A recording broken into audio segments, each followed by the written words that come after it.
Hello and welcome to the Arsenal BiteSize Podcast. I'm your host Clayton at ClaytonsAFC on Twitter, here to preview the big one. It's the North London derby. Don't really need to say much about what it means. It's going to be absolutely unbelievable. I read on the Arsenal website, apparently if we actually win there, it will be the first time since 1988 we've gone and won there back-to-back in their home. So yeah, for the obvious reasons, I fucking hope we make that happen. Just quickly before I go on to the usual bits and bobs in terms of predicted lineups and stuff, just wanted to touch on that Chelsea game. Obviously, apologies, by the way. Real life is just getting in the way of Nima and I at the minute. So doing our best with the pods and stuff, but we are struggling. So yeah, thanks for your patience and stuff. But man, that Chelsea game, unbelievable. 5-0. I think it's just like, yeah, again, that was our best ever our highest ever victory against them, and obviously felt like well overdue given some of the pummelings we've taken from them over the years. And yeah, they've just made life miserable for us over the years. So it was nice to finally go and give them some. And yeah, I think we're comfortably better than them, and it was nice to actually show it. And it made me laugh. I'm sure everyone's seen this tweet doing the rounds, that Bellend Rory tweeting about like the gap between Arsenal and Chelsea, and then everyone adding the community notes, just quantifying just how many points ahead of them we were last season and stuff. It's a joy to watch. I absolutely hate Chelsea, like up there with not quite with Tottenham, but they're definitely up there. I think everything they're about is just soulless and empty, and there's no substance to them as a football club. Everything they've done has been unethical. They haven't earned the right to be at the top table. They've completely bought their way. Same as City, zero respect for clubs like that. And that's why, to be honest, like my unpopular opinion is I have a lot of respect for clubs like Liverpool for what they've done. And as much as I find them a dislikable person, I have a lot of respect for Klopp as a manager for what he's done as well. Teams like City and Chelsea, I will never, ever respect or take seriously. So the famous words of that Twitter video that does around, fuck Chelsea. So on to Tottenham. Fuck Tottenham as well.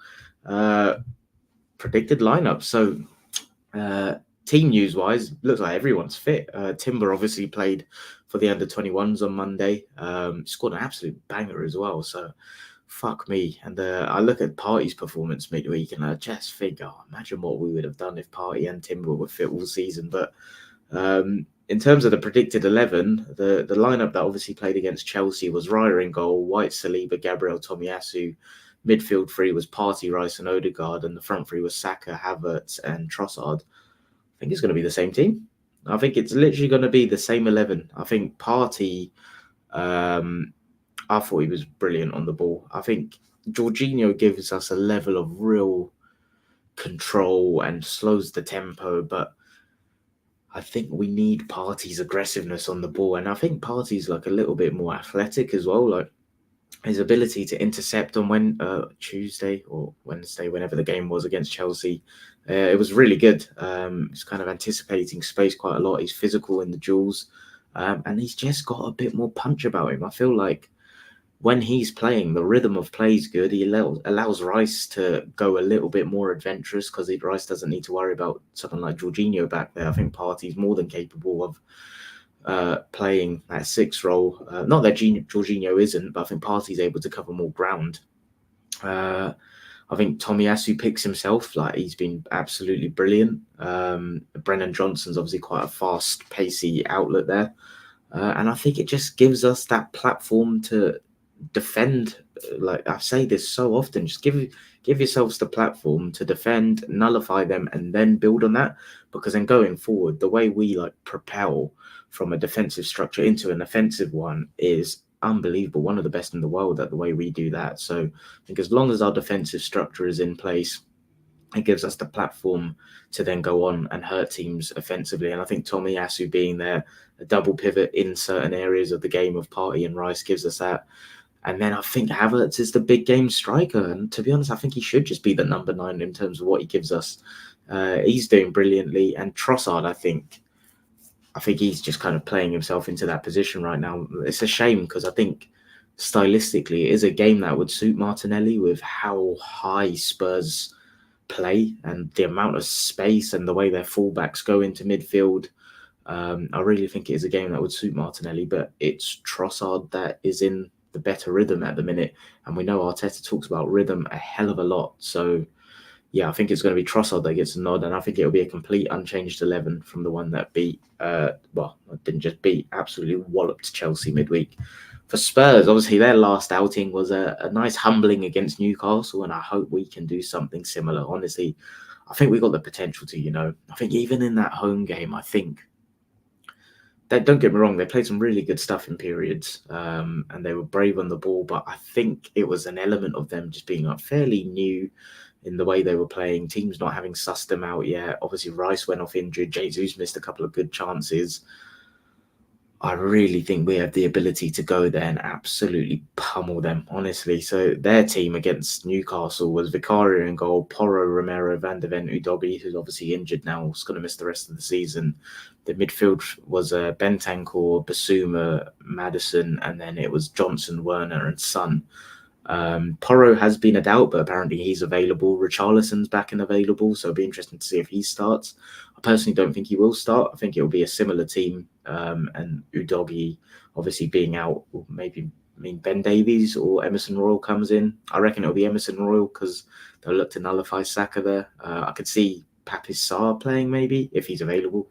I actually checked their press or anything, but I think this is very much a game for me where it's just play our game. I think Spurs will naively think they can go toe-to-toe with us. They will naively go and play their offensive free-for-all Ange ball. And there'll be periods where we're uncomfortable. There will be periods where they've got more of the ball than we want, but it's luring them into that false trap. It's like, I think, let them have the ball in periods and think they can come and penetrate us, and then bang, suddenly if it's like 3v3, 4v4, we will kill them. We will absolutely kill them in transition. I've got no doubt in my mind. And I think even structurally, we're a lot better defensively now than we were when we played them early in the season. I think there's a resoluteness around us and a robustness that they're going to hit a brick wall against us.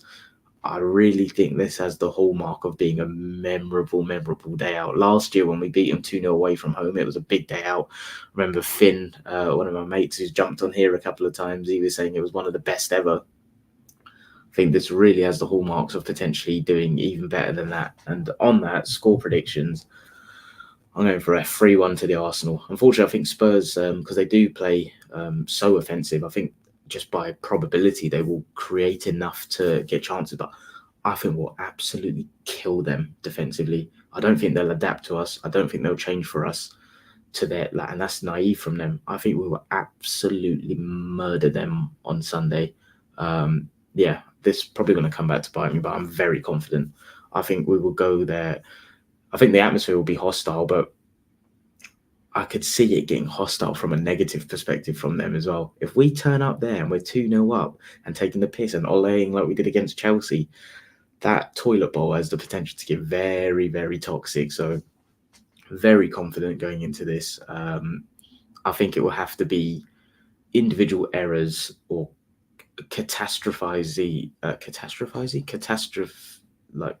type mistakes that makes it go the other way to them. I think the only way they beat us is us shooting ourselves in the foot. It won't be because they're tactically better than us, have better players than us. It will just be a combination of us not turning up or making mistakes. But I don't think that will happen with this team. I think we are so well prepared for every game. You see the players, the way they talk about how Arteta has them set up and ready for every situation on the pitch. They'll be ready. They will be so ready. And obviously it's a chance to put the pressure on City, who then play Forest straight after us. So 3-1 to the Arsenal. Let's hope it's a big one. Put those fuckers back in their box. I mean, the whole, what colour is North London? All of that bollocks. It's not really a conversation these days, is it? And obviously, just the other day, it was 20 years to the day since we beat them in their own, drew against them and won the league in their backyard. And still to this day, it cracks me up how you literally see Robbie Keane score a penalty to draw and they're celebrating. Fucking Tin Pot Football Club. I genuinely hate them. I think they are such a pathetic football club. Like they have nothing to aspire for. They achieve absolutely nothing. They overrate every mediocre player and manager they ever have because they're not used to success. So fuck them. Put them in their box. Pummel them, please. But get the 3 points and on to the next one. But big one. So it's my sister's birthday on Sunday as well. So yeah, let's see how I'm going to try to sneak off to watch this one. But yeah, has to be done. But yeah, thanks for tuning in, everyone. On to Sunday. Let's fucking batter these cunts. Up the Arsenal.